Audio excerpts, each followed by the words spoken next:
நண்பர்களுக்கு வணக்கம். இந்த நம்ம ஆச்சாரியனுடைய உரை ரொம்ப சுவாரஸ்யமாகவும், ரொம்ப ரொம்ப பொறுமையோடையும், ரொம்ப விளக்கமாகவும் அவர் நமக்கு சொல்றார். வேறு வேறு எந்த டீமுக்கும் அவர் இவ்வளவு பொறுமையோடையும் விளக்கமாகவும் சொன்ன மாதிரி தெரியல. அவர் ரொம்ப நிதானமாகவே நமக்கு விளக்கம் சொல்றார். அதை நம்ம புரிஞ்சுக்கிறதுக்கு சில அடிப்படையான விஷயங்கள்லையும் நமக்கு ஒரு ஐடியா இருக்கணும். அந்த அடிப்படையான விஷயங்கள் என்ன அப்படின்னா, முதல் விஷயம், இந்திய மரபுல தத்துவம் என்று எதை சொல்லுகிறோம் அப்படிங்கிறது. நாம ஆங்கிலத்துல பிலாசபின்னு சொல்லக்கூடிய சொல்லுக்கு நேரடி தமிழ் சொல்லா தத்துவம்ங்கிறத எடுத்துக்கிறோம். ஆனால் பிலாசபிங்கிறதுக்கு உரிய விஷயம் தத்துவம்ங்கிறதுக்கு கொஞ்சம் வித்தியாசப்படும் தமிழ்ல. இந்திய மொழிகள்லயே தத்துவம்ங்கிறது வடமொழி சொல், தமிழ்லயும் அது அப்படி ஏற்றுக்கொள்ளப்பட்டதால் தத்துவம்னே சொல்றேன். ஆனா தூய தமிழ் சொல்லாகிய மெய்யியல் அப்படிங்கிறது தான் நிஜமாவே சுவாரஸ்யமான அர்த்தத்தை, சரியான அர்த்தத்தை கொடுக்கக்கூடியது.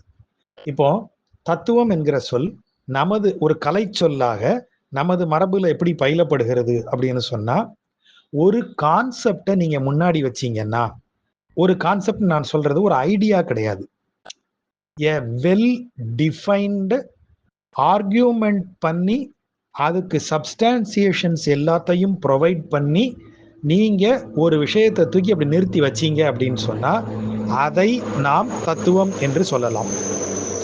உதாரணமாக சைவ சித்தாந்தத்தை எடுத்துக்கொண்டால் 36 தத்துவங்கள் அவங்களுக்கு உண்டு.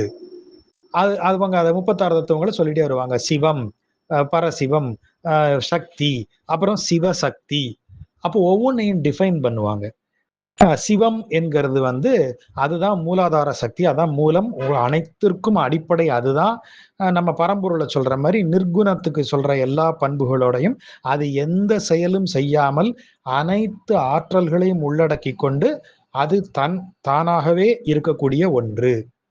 அப்ப சக்தி என்பது அதிலிருந்து அதை செயலுக்கு தூண்டக்கூடியதாக, அதை செயலில் ஈடுபடுத்தும் ஒன்றாக வருவது. இப்படி ஒவ்வொன்றையும் டிஃபைன் பண்ணிட்டு அந்த டெஃபினிஷன் எப்படி வருதுன்னு நிரூபிப்பாங்க நீளமா. நீங்க அதை சைவ சித்தாந்தம் படிச்சா தெரியும்.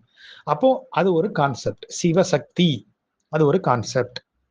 காலம் அது ஒரு கான்செப்ட். இப்படியாக 36 தத்துவங்கள் அப்படின்னு அவங்க சொல்லுவாங்க. அப்ப தத்துவம்ங்கிறது என்ன? வெல் டிஃபைன்டு அண்ட் ப்ரூவன், அதாவது அதுக்கு உண்டான எல்லா சப்ஸ்டான்சியேஷன் கராபரேஷன்ஸோட நிரூபிக்கப்பட்ட ஒரு கருத்து. அதைத்தான் நாம தத்துவம்னு நம்ம மரபுல சொல்லிட்டு வரோம். அப்போ இந்த தத்துவங்களின் வழியாக நீங்க மெய்யை அடைவது, அதுதான் மெய்யியல். அப்ப தமிழ் எவ்வளவு சரியான சொல்ல பயன்படுத்தி இருக்குன்னு பாருங்க. வடமொழியில அதை என்ன சொல்லுவாங்க? அதைத்தான் அவங்க மோட்சம்ங்கிற வார்த்தையை பயன்படுத்துறாங்க. ஸோ நமக்கு தத்துவம் என்பது மோட்சத்தை அடைவதற்கான வழிமுறைகள், கற்றுக்கொள்ளும் வழிமுறைகளுக்கான ஒரு பெயர். அப்படிதான் நம்ம அதை புரிஞ்சுக்கணும். இது வரைக்கும் சரியா இருக்கா? நான் இதுக்கு அடுத்த பாயிண்ட் போறேன். இப்ப இரண்டாவதா நம்ம பார்க்கக்கூடியது, இந்த தத்துவங்கள் அப்படிங்கிறது எதில் நிரூபிக்கப்படுகின்றன, எதன் வழியாக பேசப்படுகின்றன அப்படின்னா, ஒரு மூல நூல் அப்படிங்கிறத ஒரு கான்செப்டை எடுத்துட்டு ஒரு மூல நூலிலிருந்து ஒரு தரிசனம் முன்வைக்கப்படுகிறது. எது தரிசனம்? இப்போ ஒரு மூல நூல்ங்கிறது வேதம் என்பது இன்னும் சிம்பிளா எடுத்துப்போம். உபனிஷத் அப்படிங்கிறது மூல நூல். இந்த உபனிஷத்திலிருந்து நான் ஒரு விஷயத்தை பார்க்கிறேன், அது இப்படித்தான் இருக்கிறது, இவ்வாறாகத்தான் சொல்லப்பட்டிருக்கிறது அப்படின்னு சொல்லி ஒன்னை எடுத்து முன்னாடி வைப்பேன். இதுதான் அப்படின்னு சொல்லி நான் கடைசியா அதை ப்ரூவ் பண்ணுவேன். பாருங்க, இந்த சென்டென்ஸ் இப்படி சொல்லியிருக்காங்க, இதை இப்படி சொல்லியிருக்காங்க, இதுக்கு ரெஃபரன்ஸ் அங்கிருந்து இப்படி இருக்கு, இப்படி எல்லாம் பண்ணி ஒன்றை நான் முன்வைக்கிறேன். அது என்னுடைய பர்ஸ்பெக்டிவாக இருக்கும். இந்த பர்ஸ்பெக்டிவை ஏற்றுக்கொண்டவர்கள் இதை அப்படியே டெவலப் பண்ணிக்கிட்டே தொடர்ந்து வருவாங்க. அப்படி வரும் விஷயத்திற்கு பேர் தான் தரிசனம், தர்சனம் அப்படின்னு வடமொழியில சொல்றது. தர்சனம் என்றால் என்னுடைய பர்ஸ்பெக்டிவ் அப்படிங்கிற பொருளை இப்போதைக்கு எடுத்துப்போம். பர்ஸ்பெக்டிவ்ங்கிறது ஒரு நமக்கு புரியறதுக்காக நம்ம போட்டுக்கிற ஒரு வார்த்தை தான். தர்சனம்ங்கிறதுனுடைய ஆழமான பொருளை பர்ஸ்பெக்டிவ்ங்கிற சொல்லிடுமான்னு கேட்டா இல்லை. ஆனா பர்ஸ்பெக்டிவ் அது கொஞ்சம் நெருக்கமா வரும். இப்போ தர்சனம், ஏன்னா பர்ஸ்பெக்டிவ்ங்கிறது நான் அவ்வாறு நினைக்கிறேங்கிறதுக்கே பர்ஸ்பெக்டிவ்ங்கிற சொல் போதுமானது. ஆனா தர்சனம் நான் அப்படி நினைக்கிறேன்னு சொன்னா ஒத்துக்க முடியாது. நீ அவ்வாறு நினைப்பதற்கு என்ன காரணம், அந்த காரணங்கள் எந்த வகையில் நிரூபிக்கப்படுகின்றன, அந்த காரணங்களை நிரூபிப்பதற்கான சான்றுகளாக நீ எவையெல்லாம் வைக்கிறாய், இது எல்லாத்தையும் சொல்லி அதை ஒரு அவை ஏற்றுக்கொள்ள வேண்டும். அதை ஒருத்தர் வந்து பார்த்து ஓகேப்பா இப்படி சொல்லலாம், கரெக்ட் தான், இந்த method you have worked out, the corroborations you have provided, the proofs you have given, இது எல்லாமே வந்து ஏற்றுக்கொள்ளத்தக்கது தான். இப்படி ஒரு பர்ஸ்பெக்டிவ் இருக்கலாம்னு ஏற்றுக்கொள்ளப்படும் போதுதான் அது தர்சனம் என்கிற ஒரு இடத்தை அடைகிறது. பர்ஸ்பெக்டிவ்ங்கிறது நான் நினைச்சாலே போதுங்கிறது. இப்ப நான் வந்து இதாத்தான் சார் நினைக்கிறேன் அப்படின்னு நான் சொல்றேன்னு வைங்க, தட் இஸ் மை பர்ஸ்பெக்டிவ்னு சொல்லிடுவேன். ஆனா ஒரு தர்சனம், வேதம் என்பது இதைத்தான் சார் சொல்லுது அப்படின்னு நான் வெறுமனை வாயால நினைக்கிறேன்னு சொல்றேன்னு வைங்களேன், அது தர்சனம் கிடையாது. அதை நான் நிரூபிக்கணும். இப்போ நமக்கு தர்சனம்னா என்னன்னு தெரியும். அப்ப தர்சனம்ங்கிறது ஒருவர் அமர்ந்து கிட்டத்தட்ட இன்னைக்கு பிஹெச்டி பண்றாங்க, இன்னைக்கு பண்றதை சொல்ல முடியும்னு தெரியல. பிஹெச்டிங்கிறது எப்படி பண்ணணுமோ அத மாதிரி கடும் உழைப்பை செலுத்தி ஒரு விஷயத்தை கொண்டாந்து நீங்க நிரூபிக்கணும், முன்னாடி வைக்கணும். அப்படி வைக்கப்படுவதற்கு தான் நாம தர்சனம்ங்கிற பெயரை கொடுக்க முடியும். அப்புறம் இந்த தர்சனம்ங்கிறது முன்வைக்கப்பட்டவுடன் இந்த தரிசனம் ஃபைனலா இதுதான் முடிவானதா, முற்றானதா அப்படின்னு கேட்டால் இல்லை, அதுதான் பதில். ஏன்னா அறிவுத்துறை, குறிப்பாக ஞானம், தத்துவம்னு நம்ம பேசுற அத்தனையுமே முடிவுற்ற ஞானமாக எதையும் ஏற்றுக்கொள்ளாது. நாம முன்வைக்கிற எல்லா ஞானங்களுமே குறைப்பட்ட ஞானங்கள், அவை திரும்ப திரும்ப நிறைவுபடுத்தப்பட்டு கொண்டே இருக்கும். இது இன்னொரு பக்கம். இப்ப நான் ஒரு கான்செப்டை முன்னாடி வச்சுட்டேன்னா, இன்னொருவர் வந்து அந்த கான்செப்டை எடுத்து அதுல ரீஒர்க் பண்ணி அவர் அதை இன்னும் பெட்டராக்கலாம், அல்லது அதற்கு மாற்றாக இன்னொன்றை முன்வைக்கலாம். இதற்கான வாய்ப்பு இருக்கு. அங்கேதான் நமது மரபு ஒரு சுவாரஸ்யமான விஷயத்தை முன்வைக்குது. இந்திய தத்துவ விவாதத்தினுடைய கட்டமைப்பு எப்படி இருக்கிறது? இப்போ ஒரு நூலிலிருந்து, நமக்கு வேதம் தான் அந்த காலத்துல கல்விக்குரிய சோர்ஸ். நமது இந்திய மரபுல கல்வி எனப்படுவது வந்து வேதத்தை குறித்து கற்பது. சப்ஜெக்ட் நம்ம சொல்றோம் இல்லையா, அந்த சப்ஜெக்ட் இஸ் வேதா. வேதத்துல இருந்து தான் நீங்க எல்லாத்தையும் கத்துக்கிறீங்க. ஏன்னா அதுல கர்மகாண்டம், ஞானகாண்டம் ரெண்டுமே சொல்லப்பட்டிருப்பதால் அறிவுத்துறை ஆராய்ச்சிக்கும் நீங்க வேதத்தை தான் பார்க்கணும். கர்மகாண்டங்கள் ஒவ்வொன்றையும் எப்படி செய்ய வேண்டும்னு சொல்ற இடத்துக்கும் அதுக்குள்ளதான் நீங்க போகணும். அதுல சொல்லியிருக்கிற பேஸை வச்சுதான் நீங்க வந்து பிற துறைகளையும் டெவலப் பண்ணணும். உதாரணமாக சிற்ப சாஸ்திரமும் வேதத்தை தான் மூலமா சொல்லும். நாட்டிய சாஸ்திரத்தை எடுத்துக்கிட்டீங்கன்னா அதுவும் வேதத்திலிருந்து தான் நாங்கள் மூலத்தை எடுத்துக்கொண்டோம்னு சொல்லும். நமக்கு கொஞ்சம் விசித்திரமா இருக்கலாம், ஆனா இப்படி யோசிச்சு பாருங்க. சயின்ஸ், இப்போ இவர் அடிக்கடி நம்ம ஜெயமோகன் சார் சொல்ற மாதிரி, இந்த பிரான்சிஸ் பேக்கான் வந்ததுக்கு அப்புறம் தான் அறிவியலுக்கு ஒரு யுனிவர்சல் ஐடியா பின்னணியா இருக்கிறது. அதிலிருந்து கிளைத்து வந்ததுதான் நமக்கு இன்றைக்கு நம்ம பார்க்குற அறிவியல் நம்ம சொல்றோம் இல்லையா. அப்போ அறிவியல்னு தனித்துறை இருக்கா? சயின்ஸ் அப்படின்றால் என்ன? நீங்க பிசிக்ஸ், கெமிஸ்ட்ரி, பயாலஜி, பாட்டனி இப்படி பிரிச்சு பிரிச்சு வச்சிருக்கிற எல்லா துறைகளுக்கும் ஒட்டுமொத்தமாக ஒரு பெயராத்தானே நம்ம சயின்ஸ்னு கொடுக்குறோம். இன்னும் சொல்ல போனா மொழி குறித்த ஆராய்ச்சிக்கும் நம்ம சயின்ஸினுடைய பிரின்சிபல்ஸை ஃபாலோ பண்றோம். அறிவியலின் கொள்கைகளை மொழிக்கு பயன்படுத்துறோம். பழைய நாகரிகங்களை குறித்த ஆராய்ச்சிக்கும் அறிவியல் அடிப்படைகளை பின்பற்றுகிறோம். அப்ப அந்த அறிவியல் என்பது ரொம்ப பொதுவான எந்த துறைகள் எல்லாம் ஒரு தெளிவான ஆராய்ச்சிக்கு உட்படுத்தப்பட்டு தெளிவாக எல்லோரும் ஏற்றுக்கொள்ளும் விதத்தில், குறைகளை களையும் விதத்தில், அந்த குறைகளை களைவதற்கு இடம் கொடுத்து.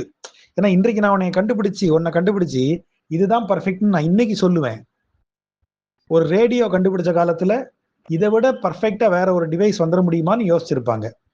ஆனா இன்னைக்கு நம்ம மொபைல் போன் வரைக்கும் வந்துட்டோம். இன்னைக்கு மொபைல் போன், லேப்டாப் எல்லாத்தையும் கையில வச்சுட்டு நம்ம என்ன யோசிக்கிறோம்? இதை விட பர்ஃபெக்டா என்ன கண்டுபிடிச்சிட முடியும்னு யோசிப்போம். ஆனா இன்றிலிருந்து 50 வருடங்கள் கழித்து நம்ம இந்த உலகத்தை திருப்பி வந்து பார்த்தோம்னா அப்ப இருக்கிற கண்டுபிடிப்புகள் இன்னும் பெட்டரா போயிருக்கும். அப்போ இன்றைக்கு நான் ஒரு கருத்தை முன்வைக்கும் போது இது பர்ஃபெக்டான கருத்து அப்படின்னு நான் முன்வைக்க முடியாது.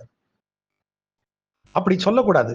ஏனென்றால் இதுவரை கண்டுபிடிக்கப்பட்டதிலிருந்து இந்த பெட்டர்மென்ட் ப்ராடக்ட்டை நான் எடுத்திருக்கேன். ஐ டிரைவ்டு இந்த betterment I have derived from whatever identified, I mean discovered so far. இதுவரைக்கும் கண்டுபிடிக்கப்பட்டதிலிருந்து இதை நான் எடுத்திருக்கேன் அப்படிங்கிறது தான் நம்ம புரிஞ்சுக்க வேண்டியது. அப்படி என்றால் நான் இன்னைக்கு முன்வைக்கிற விஷயத்துல இன்னும் டெவலப்மெண்ட் பண்ணுவதற்கு, டெவலப்மெண்ட்னா என்ன, இன்னைக்கு நான் சொன்னதை மறுத்து கூட நீங்க டெவலப் பண்ணலாம். இதை மறுத்து இன்னொரு விதத்துல அது இப்படி அல்லன்னு சொல்லி நீங்க ப்ரூவ் பண்றது கூட இதிலிருந்து வரக்கூடிய வளர்ச்சி தான் இல்லையா? அப்ப நான் மறுக்கப்பட்டேன்னு நினைக்க கூடாது. நான் இன்றைக்கு கொண்டு வந்து வச்ச இடத்துல இருந்து ஒருத்தன் இன்னொரு படி ஏறி இருக்கான். அவன் ஏறி நிக்கிற இடம் பர்ஃபெக்டான இடமா? இல்ல. அவனுக்கு அடுத்து வருகிற ஒருவன் அதிலிருந்து ஒரு படி மேலே ஏறுவான். இப்படித்தான் ஞானம் உலகில் வழங்கப்பட்டு வருகிறது அப்படின்னு சொல்லும்போது அறிவியல் அதே பின்னணியை ரொம்ப சுவாரஸ்யமா கையில எடுக்கும். அறிவியல் என்ன சொல்லும், இன்னைக்கு நீ ஒரு கருத்தை முன்வைத்தாயானால் அந்த கருத்து மறுக்கப்படுவதற்கோ மாற்றப்படுவதற்கோ உரிய இடத்தையும் என்ன செய்ய வேண்டும், அதோடு கொண்டு இருக்க வேண்டும் அப்படின்னு சொல்லும். அறிவியல்ல நீங்க ஒரு தியரம் வச்சீங்கன்னா அந்த theorem should be proved and அன்ப்ரூவ்டு, ரெண்டுக்குமே அந்த இடத்தோட அது அந்த ஆப்ஷனோட தான் இருக்கணும் அப்படிங்கிறது. அதே தான் நீங்க ஒரு கருத்தை முன்வைக்கும் போது நம்ம மரபுலையும் சொல்லப்படுவது. ஆகவேதான் தத்துவ விவாதத்திற்கு ஒரு கட்டமைப்பு உருவாக்கப்பட்டது இந்தியால. ஏனென்றால் நான் ஒரு பர்ஸ்பெக்டிவை முன்வைக்கிறேன், நான் ஒரு கருத்து ஒரு தத்துவத்தை முன்வைக்கிறேன் அப்படின்னு நான் சொல்றேன்னு வச்சுப்போம், ஒரு தர்சனத்தை முன்வைக்கிறேன்னு வச்சுப்போம். அந்த தர்சனத்துல நான் சொல்லப்படுகிற கருத்தை ஒருவர் ஏற்கலாம், மறுக்கலாம், மாற்றலாம். இது எல்லாத்துக்கும் வாய்ப்பு இருக்கு. அப்படி வாய்ப்பு இருக்க வேண்டும், அப்படி ஒரு வாய்ப்பு கொடுக்கப்பட வேண்டும் அப்படிங்கிறத எல்லா தர்சனங்களும் ஏற்றுக்கொண்டன இந்தியால. அது எவ்வளவு பெரிய விஷயம். அப்படி ஒவ்வொரு தரப்புக்கும் இடையில, ஒவ்வொரு கருத்துக்கும் இடையில, ஒவ்வொரு தரிசனங்களுக்கும் இடையில் விவாதங்கள் நடக்கும். அந்த விவாதங்களுக்கு தான் சதஸ் என்று அழைப்பது வடமொழியில, அறிஞர் அவை. அதுல யாரு அந்த நேரத்துல யார் சரியாக அதை பேசி யார் வெல்கிறார்களோ, எவரை மற்றவர்களால் மறுக்க முடியவில்லையோ அவரே வென்றவராக பீடத்தில் அமர வைக்கப்படுவார். பீடம்ங்கிறது அந்த உயர்ந்த பதவின்னு வச்சுப்போம், ஒரு சேர்னு வச்சுப்போம். He is the chairperson. அந்த பீடம் தான் சரஸ்வதி பீட்டம்னு காஷ்மீர்ல சொல்லப்படுவது, ஸ்ருங்கேரி பீட்டம் அப்படின்னு தென்னிந்தியால சொல்லப்படுவது. இப்படி அந்த பீட்டத்தில் அவங்கள அமர வைப்பாங்க. அதாவது அவங்க தான். இது வரைக்கும் கொஞ்சம் நீளமாவே சொல்லிட்டு இருக்கேன்னு நினைக்கிறேன். எவ்வளவு சுருக்கமா சொல்ல முடியும்னு பாக்குறேன். அப்போ ஒரு தரிசனம் பல கருத்துக்களையும் முன்வைக்கும். அந்த கருத்துக்களின் அடிப்படையில தன்னுடைய பார்வையை அது நிலைநிறுத்த முயற்சி பண்ணும். இது வரைக்கும் நம்ம தெளிவா இருக்கோம் இல்லையா? இப்போ ஒருவர் ஒரு தரிசனத்தை முன்வைத்திருக்கிறார். அது அனைவராலும் படித்து பார்க்கப்பட்டு அனைவரும் அதை ரொம்ப நல்லா பண்ணியிருக்காருப்பா, அந்த தரிசனத்தை கரெக்டாவே அவரு பண்ணியிருக்காரு. இப்போ பிஹெச்டி பண்ணியிருக்காங்கன்னா பிஹெச்டி நல்லா தீசிஸ் நல்லா பண்ணியிருக்காருப்பா அப்படின்னு நம்ம ஏற்றுக்கொள்கிறோம். இப்ப அடுத்ததாக ஒருவர் வரார். அவர் இந்த இது எல்லாத்தையும் படிக்கிறார். இந்த துறையில அவரும் ஈடுபடுறார், அவரும் படிக்கிறார். படிச்சுட்டு அவர் என்ன செய்யறாருன்னா, இதை பாருங்க சார், இந்த தியரி நல்ல தியரி, இந்த தீசிஸ் நல்ல தீசிஸ். பட் இந்த தீசிஸ்ல என்னென்ன இடங்கள்ல எல்லாம் இப்ப இருக்கிற மாதிரி இந்த ஐடியால கையாளப்படவில்லை, இந்த ஐடியா மட்டும்தான் அதில் பேசப்பட்டிருக்கிறது அப்படின்னு அவர் மறுத்து சொல்லலாம். பிஹெச்டி பண்றவங்களுக்கு தெரியும், நீங்க ஒரு கருத்தை ஏற்பதற்கு ஒரு ரெஃபரன்ஸ் கொடுக்கிற மாதிரியே ஒரு புக்கையோ அல்லது இன்னொரு ஆராய்ச்சியையோ நீங்க ரெஃபரன்ஸ் கொடுப்பீங்க. அதே போலவே ஒன்றை மறுப்பதற்கும் அதை நீங்க ரெஃபரன்ஸா கொடுக்கலாம். ஏற்பு மறுப்பு ரெண்டுக்குமே ரெஃபரன்ஸ் உண்டு. எக்ஸாக்டா சட்டத்திலையும் இதை நீங்க பார்க்கலாம். இன்னொரு தீர்ப்பை நான் என்னுடைய வாதத்திற்கு ஆதரவாகவும் நான் எடுக்கலாம், என்னுடைய வாதத்திற்கு எதிர்த்தரப்பாக இதை பாருங்க இப்படி நடந்திருக்கு, அது இங்க நடக்கக்கூடாது அப்படின்னு சொல்லி மறுப்புக்காகவும் நீங்க அந்த தீர்ப்பை ரெஃபரன்ஸுக்கு எடுக்கலாம். அப்ப இந்த ரெஃபரன்ஸ் மாடல் அப்படிங்கிறத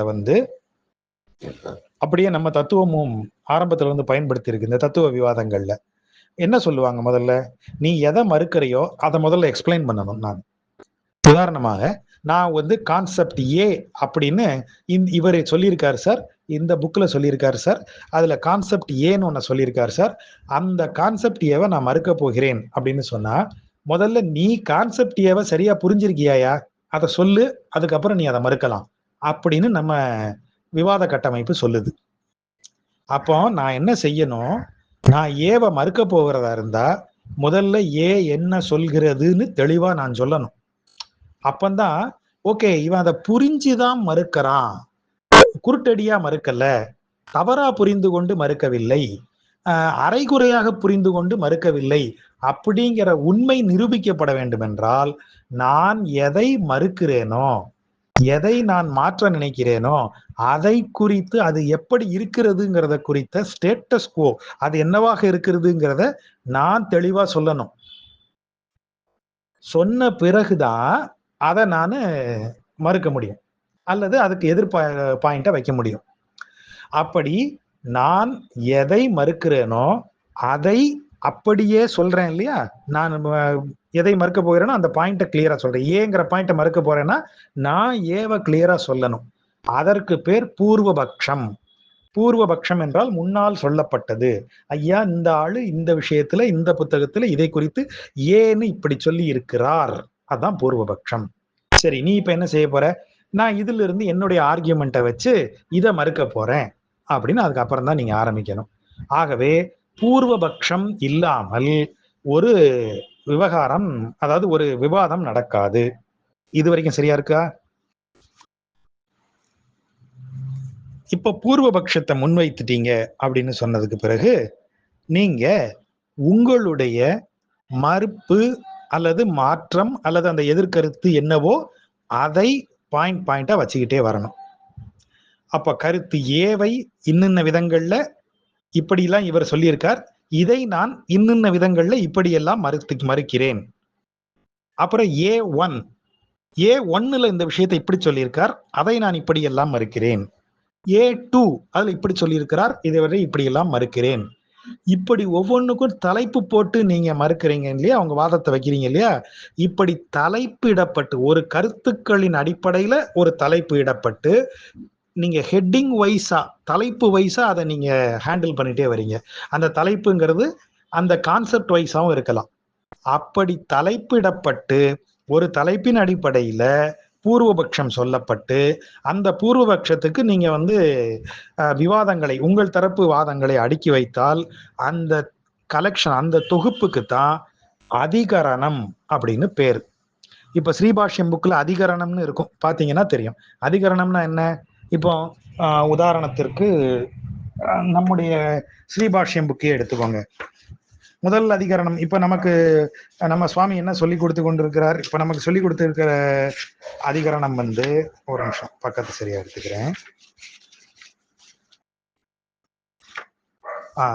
பிரம்மசூத்திர விளக்கம் முதலாம் அத்தியாயம் காரணாத்தியாயம், உலகத்தின் காரணம் பிரம்மமே அப்படின்னு சொல்லப்படுவது.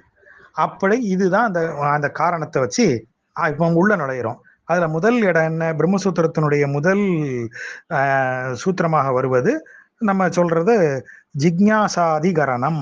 இப்ப கரணம்ங்கிற வார்த்தை நமக்கு தெரியுதா?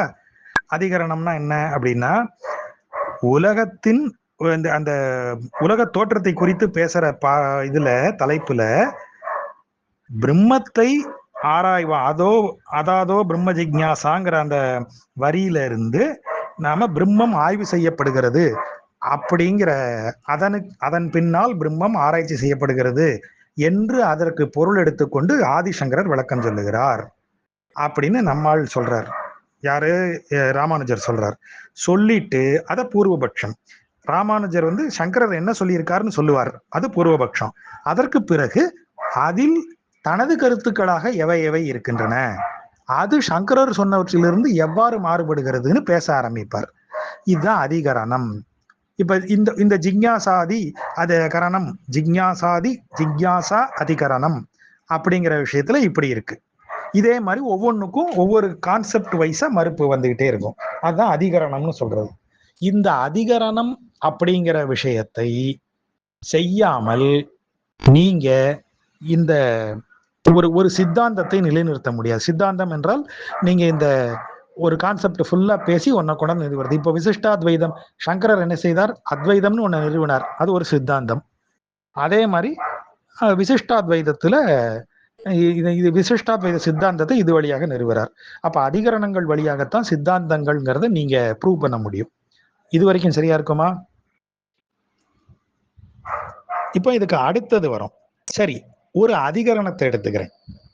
அதிகரணம்ங்கிறது ஒரு பூர்வபக்ஷ கருத்தை வைத்து அந்த கருத்துக்கு நான் மறுப்பு சொல்றது, அதானே சார் அதிகரணம்? பூர்வபக்ஷ கருத்தை நான் எக்ஸ்பிளைன் பண்ணிடுறேன். அதாவது நான் எதை மறுக்க போகிறேனோ அதை நானே எக்ஸ்பிளைன் பண்ணிடுறேன். எக்ஸ்பிளைன் பண்ணிட்டு இந்த கருத்தை நான் ஏத்துக்கலன்னு சொல்ல போறேன், அல்லது இந்த கருத்தை கொஞ்சம் மாத்திக்கிங்க sir, A + B B + A ஆக்குங்க சார்னு எதையோ ஒன்று சொல்ல போறேன். அவ்வளவுதானே சார் அப்படின்னு கேட்டா நம்ம தத்துவ விவாத கட்டமைப்பு அதை அனுமதிக்காது. அது என்ன சொல்லும்? எப்பா நீ மறுக்க போறேன்னு வச்சுக்கோ, அல்லது மாற்றிக்கொள்ள, அந்த அதிகரணம் அதுக்கு வந்து சமாதானம்னு சொல்லுவாங்க. பூர்வபக்ஷத்தை வைத்து அதை நான் மறுத்து சொல்லக்கூடிய எல்லா ஆர்கியூமெண்ட்டுக்கும் சமாதானம்னு ஒரு பொது பெயர் உண்டு. அது சரியான பெயரான்னு எனக்கு தெரியல, நான் சமாதானம்ங்கிற பெயர்ல சொல்லுவாங்க. பல சமாதானங்களை இவர் சொல்லுகிறார் அப்படின்னு சொல்லுவாங்க. நமக்கு சமாதானம்னா ஆறுதல்ங்கிற பொருள்ல நம்ம நம்ம பேச்சு வழக்கில் பயன்படுத்துறோம். ஆனா இங்க சமாதானம்ங்கிறது இந்த தன்னுடைய மறுப்பை வெவ்வேறு விதங்களில் அவர் தனது எதிர்த்தரப்பை வெவ்வேறு விதங்களில் ஒருவர் முன்வைப்பது, அதான் சமாதானம் என்று சொல்லப்படுகிறது. கலை சொல்லாக அதை புரிந்து கொள்ள வேண்டும். அப்ப அந்த மாதிரி ஒன்ன வைக்கும்போது நீ உன் இஷ்டத்துக்கு வைக்க முடியாது. நீ அதிகரணம் செய்கிறாய் என்றால் நீ ஒரு கான்செப்டை அதற்கு வேறு தரப்பா பேச போறேன்னு சொன்னா அது அதிகரணம். அந்த வெவ்வேறு தரப்புகளாக நீ பேசுவதற்கு 3 கருவிகள் இருக்க வேண்டும் அப்படின்னு நம்ம கட்டமைப்பு சொல்லுகிறது. அந்த 3 கருவிகள் எதெல்லாம்? பதம், வாக்கியம், பிரமாணம். இந்த 3ஐயும் நீ கொடுத்தாகணும். டூல்ஸ். இந்த 3 டூலை பயன்படுத்தி தான் நீ அதிகரணம் செய்யணும். பதம் என்றால் என்ன? சொல் ஆராய்ச்சி, கிராமர் அப்படின்னு எளிதா புரிஞ்சுப்போம். இந்த சொல், இதன் வேர் சொல் என்ன, இந்த சொல் எவ்வாறு பயன்படுத்தப்படுகிறது. இப்போ நம்முடைய ஆச்சாரியர் இதை அடிக்கடி வகுப்புல சொல்லி சொல்லி நீங்க கேட்டிருக்கலாம். ஒரு சொல் பல பொருள் உண்டு. நேத்தி கூட மா அப்படிங்கிற ஒரு சொல்ல எடுத்து நமக்கு அதுக்கு விளக்கம் சொன்னார். ஒரு சொல்லுக்கு பல பொருட்கள் இருக்கலாம். அப்போ இந்த இடத்துல இந்த சொல் எந்த அர்த்தத்துல பயன்படுத்தப்படுகிறதுங்கிற அறிவு நமக்கு வேண்டும். அது அதன் வழியாக நீங்க அதை இப்படி இல்லை நிரூபிக்கலாம் இல்லையா? இப்ப அதான் அவர் நேத்து கேட்டார். மாங்கிறதுக்கு மாம்பழம்ங்கிற பொருளும் உண்டு, லக்ஷ்மிங்கிற பொருளும் உண்டு. நான் மா சாப்பிட்டேன் அப்படின்னு சொன்னா நான் லக்ஷ்மியை சாப்பிட்டேன்னு பொருள் எடுத்துப்பீங்களா, மாம்பழத்தை சாப்பிட்டேன்னு பொருள் எடுத்துப்பீங்களா? அப்ப அந்த இடத்திற்கு எது தகுந்த பொருளோ அதைத்தானே எடுத்துக்கிறீங்க. அப்படித்தான் இதில் எது பொருத்தமாக இருக்குமோ அதை எடுத்துக்கொள்ள வேண்டும் அப்படின்னு ஒரு விஷயத்தை நேற்று பேசினாரா? அது அதிகரணத்தினுடைய டூல்களில் ஒன்றாகிய பதம், சொல்லாராய்ச்சி குறித்து. சொல்லாராய்ச்சி வழியாக நீங்க பாருங்க சார், இந்த சொல்லுக்கு ஏ வந்து இப்படி பொருள் எடுத்திருக்கிறார், ஆனால் நம்ம கணக்குப்படி இந்த சொல்லுக்கு இப்படி ஒரு பொருள் இருக்கிறது, இந்த பொருளை அந்த இடத்துல போட்டு பார்த்தீங்கன்னா தான் that is more suitable than the meaning he has taken அப்படின்னு நீங்க சொல்லணும். அப்ப ஓகேப்பா இது கரெக்டா இருக்கு, அந்த ஆர்குமெண்ட்டை ஏத்துப்பாங்க. அப்ப பதம் வழியாக நீங்க அதை செய்யணும். ஏற்போ மறுப்போ மாற்றமோ அதை நீங்க எது வழியா செய்யணும்? பதம் வழியாக செய்யலாம். இன்னொரு டூல் என்ன? வாக்கியம். ஏன் பதம் வேற வாக்கியம் வேறையா பயன்படுத்துறோம்னு சொன்னா அது சமஸ்கிருதத்துக்கே உரிய சேட்டை. சமஸ்கிருதம் வந்து ஒரு சொல்லாகவும் பொருள் தரும், கூட்டு சொல்லாகவும் பொருள் தரும், வாக்கியமாகவும் பொருள் தரும். ஆகவேதான் சூத்திரங்கள்ங்கிற வார்த்தைக்கு நம்ம வந்து ஒவ்வொருத்தரும் ஒவ்வொரு விளக்கம் சொல்றோம். பிரம்மசூத்திரம் ஒண்ணுதான், ஆனா அதே பிரம்மசூத்திரம் தான் அத்வைதத்திற்கும் அடிப்படை நூல், அத்வைத தரிசனத்திற்கும் துவைத தரிசனத்திற்கும் அதான் அடிப்படை நூல், விசிஷ்டாத்வைத தரிசனத்துக்கும் அதான் அடிப்படை நூல்னு சொன்னா என்னையா மூணும் எப்படியா வெவ்வேறு கருத்தா சொல்லப்படுவது எல்லாம் ஒரே நூல்ல இருந்து எப்படி வரும்னு கேட்டீங்கன்னா அதான் சூத்திரம். சூத்திரத்துக்கு நீங்க பொருள் கொள்ளும் விதத்தினால இப்படி மாறுவீங்க. அப்ப இந்த பொருள் கொள்வதற்காக அதை நீங்கள் பிரிக்க முடியும். சமஸ்கிருதத்துல அது பாசிபிள். அதை இப்படி இப்படி பிரிச்சு இப்படி பிரிச்சு கொண்டு வரணும்னு சொல்றது. அப்ப அதை ஒரு வாக்கியமாக நீங்க கன்சிடர் பண்ணும்போது அந்த வாக்கியத்திற்கு எப்படி பொருள் கொள்ள வேண்டும், மீனிங் எடுக்கிறது. இப்போ சொல் ஆராய்ச்சி, அது எந்த சொல் அந்த இடத்துல போடப்பட்டிருக்கிறதுன்னு சொல்லு குறித்த வேர்ச்சொல் ஆராய்ச்சிக்கு போயிருவீங்க. இங்க பொருள் எடுத்தல், ஒரு சொல்லுக்கு பல பொருள் உண்டுன்னு சொன்னா எந்த பொருள் உயர்ந்த பொருளாக கருதப்படுகிறதோ அதுவே அங்கு கணக்கில் எடுக்கப்பட வேண்டும். அதுவும் நேற்று ஆசிரியர் சொன்னார் இல்லையா? அப்போ அந்த அடிப்படையில அதுலதான் ராமானுஜருக்கும் யமனாச்சாரியாருக்கும் அந்த டிஃபரன்ஸே வருது. இந்த கபியாட்சம் புண்டரீகாட்சம்னு வருது இல்லையா? கபியாசம் புண்டரீகாட்சம், அதற்கு அடிப்படையே இதுதான்.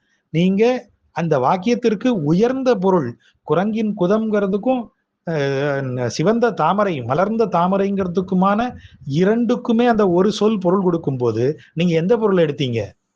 அதுதான் வாக்கியம். அப்ப தன்னுடைய ஆசிரியர் எடுத்த பொருளை வாக்கியம் வழியாக அந்த வாக்கியத்திற்கு எப்படி பொருள் கொள்ள வேண்டும் என்பதன் வழியாக ராமானுஜர் மறுக்கிறார். அப்படித்தான் செய்யணும். அப்பதான் அது ஏற்றுக்கொள்ளப்படும்னு அதுக்கு பொருள். மூணாவது பிரமாணம். பிரமாணம்னா தமிழ்ல சொல்றதா இருந்தா ப்ரூஃப், அதாவது சான்றாய்வு அப்படின்னு தமிழ்ல சொல்லலாம். என்னென்ன சான்றுகளை பயன்படுத்த கூடாது, எந்தெந்த வகை சான்றுகளை பயன்படுத்தலாம், எவை முதன்மை சான்றுகளாக இருக்கலாம், எவை துணை சான்றுகளாக இருக்கலாம், இப்படி எல்லாத்தையும் சொல்றது. இது டெவலப் ஆகிதான் தர்க்க ஆகுது. வாக்கியம்ங்கிறது டெவலப் ஆகிதான் மீமாம்சங்கிற துறையா இருக்கு. மீமாம்சம்னா பூர்வ மீமாம்சம் உத்தர மீமாம்சம் சொல்ற தரிசனங்களின் பிரிவு இல்லை, மீமாம்சைன்னு மட்டுமே ஒரு பிரிவு இருக்கு. அது வாக்கியங்களுக்கு பொருள் உணர்த்தும் துறை. மீமாம்சையில் சிறந்தவர் அப்படின்னு சொன்னா அவர் சமஸ்கிருத வாக்கியங்களுக்கு பொருள் சொல்றதுல கெட்டிக்காரர்னு அர்த்தம். அதான் மீமாம்சை அப்படின்னு பேரு. அப்போ வாக்கியம்ங்கிறது மீமாம்சைங்கிற துறையாக வளர்ந்திருக்கிறது, பிரமாணம்ங்கிறது தர்க்க சாஸ்திரமாக வளர்ந்திருக்கிறது. சோ பதம், வாக்கியம், பிரமாணம் ஆகிய 3 கருவிகளின் துணை கொண்டுதான் அதிகரணம் செய்யப்பட வேண்டும். இதுல கிளியரா இருக்குமா? இன்னும் சுவாரஸ்யமான விஷயங்கள்லாம் இருக்கு. இப்போ இப்படி வச்சுப்போம், க ப ச 3 கருத்து இருக்குன்னு வச்சுப்போம். க ப ச. இப்போ ப என்கிற கருத்து கா அப்படிங்கிற கருத்தோட மோதுது. மோதி காவை வென்று பா தன்னை நிரூபித்துக் கொண்டது. கா பா சா. இதுல பாங்கிற கருத்து காங்கிற கருத்தை ஜெயிச்சிருச்சு, வென்று விட்டது. இந்த இந்த பாங்கிற கருத்து முன்வைத்த சான்றுகள், பிரமாணங்கள், வாக்கியம், பதம் இவற்றிற்கு காவால சரியா பதில் சொல்ல முடியல. அப்போ பா வென்று விட்டது. ஒரு பாயிண்ட். மூணாவது ஒருத்தர் இருக்காரா, சா. இந்த சா என்ன பண்ணாரு, ஏற்கனவே கா கூட போய் ஒரு விவாதம் பண்ணி அதுல தோத்து போயிட்டார். சா என்கிற கருத்து கா என்கிற கருத்தோடு ஏற்கனவே விவாதத்தில் கலந்து கொண்டு தன்னை நிரூபிக்க முடியாமல் போய்விட்டது. காவும் சாவும் நடத்தின விவாதத்துல கா வென்றது. இது பாயிண்ட் நம்பர் 2. இப்ப பாயிண்ட் நம்பர் 1ஐயும் 2ஐயும் சேர்த்து பாருங்க. காவை பா வென்றது, சாவை கா வென்றது. அப்படின்னா மூணாவதா ஒரு பாயிண்ட்டுக்கு வருவாங்க. பா சா விடம் விவாதிக்க தேவையில்லை. சாவை வென்ற காவை வென்றதால் பா அல்டிமேட். பாவுக்கும் சாவுக்கும் இனிமே வித்தியாசமே இது டிஸ்கஷனே தேவையில்லை. ஏனென்றால் சாவை வென்ற காவை பா வென்று விட்டதால் பா திரும்ப போய் சா கிட்ட என்ன செய்ய வேண்டியதில்லை, விவாதிக்க வேண்டியதில்லை. இப்படியெல்லாம் விவாதத்திற்கான ரூல்ஸ் நமக்கு இருக்கு. இன்னும் நிறைய சொல்லிட்டே போவாங்க. இப்போ பிரமாணம்னு 6 வகை பிரமாணங்கள் நமக்கு உண்டு. பிரத்யக்ஷம், அனுமானம், சப்த பிரமாணம் அல்லது ஆப்த வாக்கியம்னு சொல்றதுதான் சப்த பிரமாணம். ஒலி, உபமானம், அர்த்தாபத்தி, அனுபலப்தி அப்படின்னு 6 வகை உண்டு. அதை பற்றி இன்னொரு சந்தர்ப்பத்துல பார்ப்போம். இல்லைன்னா ரொம்ப அதிகமா சொல்ற மாதிரி எனக்கே படுகிறது. இந்த 6 வகை பிரமாணங்களை எல்லா தரிசனங்களும் ஏற்றுக்கொள்ளுகிறதுன்னு சொல்றோம் இல்லையா? அதுல ஒரே ஒரு டிஃபரன்ஸ் மட்டும் மைண்ட்ல வச்சுக்கோங்க. பிரத்யக்ஷம், அனுமானம், சப்த பிரமாணம், உபமானம், அர்த்தாபத்தி, அனுபலப்தின்னு சொல்றோம். ஸ்ருதி பிரமாணம் தான் அந்த சப்த பிரமாணம்னு சொல்றது. இந்த சப்த பிரமாணத்தை மட்டும் அவைதீக மதங்கள், அதாவது வேதத்தை ஏற்றுக்கொள்ளாத மதங்கள் இருக்கு இல்லையா, இப்போ சமணம், பௌத்தம் இவங்க எல்லாரும் வந்து இந்த 6 பிரமாணங்கள்ல இதை மட்டும் ஏத்துக்க மாட்டாங்க, சப்த பிரமாணத்தை மட்டும் ஏத்துக்க மாட்டாங்க. மீதி எல்லாத்தையும் அவங்களும் விவாதத்துக்குள்ள பயன்படுத்துவாங்க. ஸோ இது வரைக்கும் நமக்கு ஒரு ஐடியா இருக்கா? இப்போ இந்த ஐடியாவின் அடிப்படையில் ஸ்ரீபாஷ்யம் புக்கு எப்படி இருக்கு, ஆசாரியர் எப்படி பேசுறாருன்னு பாருங்க.